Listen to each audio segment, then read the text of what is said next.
Okay. So 31 equals negative 1/9 n. So for this problem, I'm actually going to do this two different ways. All right.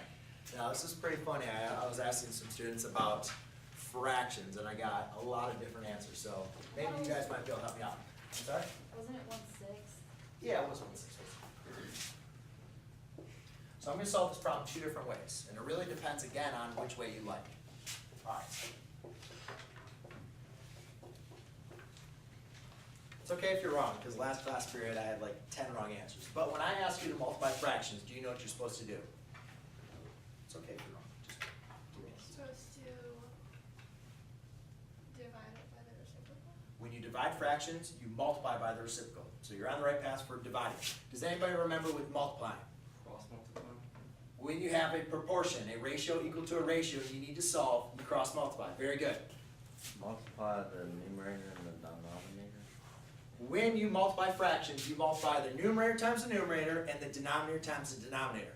Multiplying fractions is one of the simplest operations, but everybody gets it confused because dividing fractions is not that simple. Adding and subtracting is not that simple. And sometimes we forget about solving a proportion, so we use cross multiplication. It's very common, it's okay, but multiplying, a lot of you guys just confuse it. You just multiply across. So if I say 2/3 times 1/4, that's just going to equal 2/12, right? We could always simplify that, but I'm not going to worry about that right now. All right, what about this? What about if I say 2/3 times a whole number? Do you remember how to do fraction times a whole number? You need to put a 1 under. Yes, very good. If you have a whole number, just change it to a fraction by putting it over a 1. Then you multiply across, right? Very good. 10/3.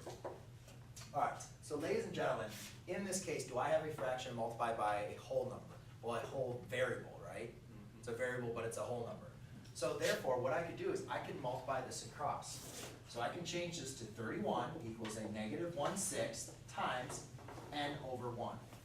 Then I multiply across. Negative 1 times n equals negative n over 6. All right?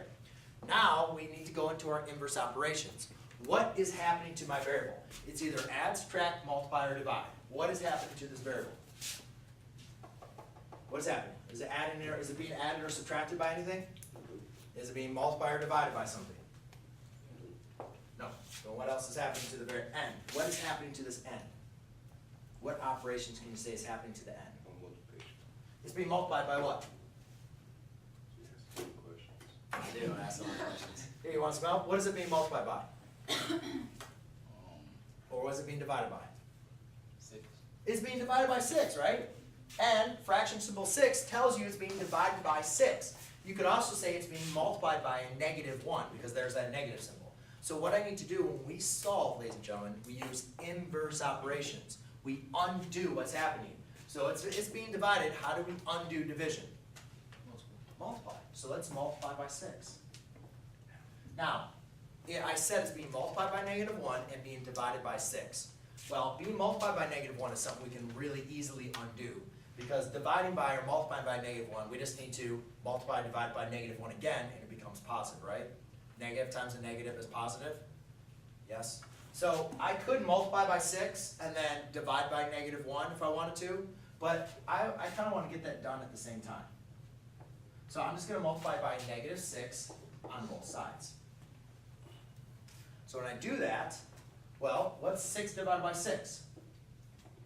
1. What's 1 times 5? What's 1 times 10? What's 1 times 100? What's 1 times x? X. What's 1 times n? N. So then a negative times a negative is a positive 1. So 1 times 1 times n is going to be n. And guess what? Now my variable is isolated. Do you guys see how it's all by itself? All alone, and that's what you want. And that's wrong, it's not negative 6, it's negative 1, it's negative 6. Then I need negative 6 times 31, so you just need to use your calculator or use some paper and pencil or use your brain, and I believe it's 168, negative 168. I did it completely. I'm going to show the other way as well, that might have been the way you did it. So therefore, then I can just rewrite it as negative 168. Okay, just reflect it over, all right? Last way, Or the next way I'd like to show you guys. So you talked about multiplying a whole number. What about if I asked you, what is the reciprocal of 3/4? Do you know the reciprocal of 3/4? It's okay if you don't remember. 4/3, awesome. The reciprocal is just when you invert the denominator and the numerator. That's the reciprocal. You just flip it, right? Hey, flip it. Now, what's cool about what happens when we multiply a number or a fraction by its reciprocal? Yes, do you know what it's going to equal? Can they cancel each other? It's gonna cancel it out. Yes, we don't like to use the word cancel out, but you're absolutely correct in what you're thinking. 3 times 4 is 12, 4 times 3 is 12, and that gives us a value of 1. Now that's really, really important because our whole goal, and what's 1 times n? N, right? Alright, so I'm going to erase this, hopefully you guys just... Okay, so now, if I have 31 equals negative 1 n, or negative 1 over 6 times n. So, if I can multiply negative 1 over 6 times its reciprocal, it will give me 1, correct? And then 1 times n will give me n, which will give me what I need, just n by itself. So what I'll do is I'll multiply by the reciprocal on both sides, right? Multiplication property of equality. Whatever you do on one side, you have to do on the other side. So now, a number multiplied by its reciprocal. We don't like to say cancel it out, but that's exactly what it's doing. It's multiplying to 1, and 1 times n is just leaving us with n. Then we have a fraction times a whole number. You can write it as a fraction, and now you're just multiplying negative 6 times 31, which was negative 168 over 1, and what's any number divided by 1? It's just going to be that number, right? I think it's Section 186. Oh, it's 166. Well, good. 2, well, let's see. I think it's Yeah, 186. it is 66. Right. Thank you. Isn't it 186? You did negative Yeah, 6 I times- think I switched them yeah, around. negative 6 So times- 31 times 2 is going to be 62. 62 times 3 would be 186. Thank you. I think I just had them switch. Thank you. Negative 186. I was waiting for somebody to figure that out for me. Negative 186. Awesome.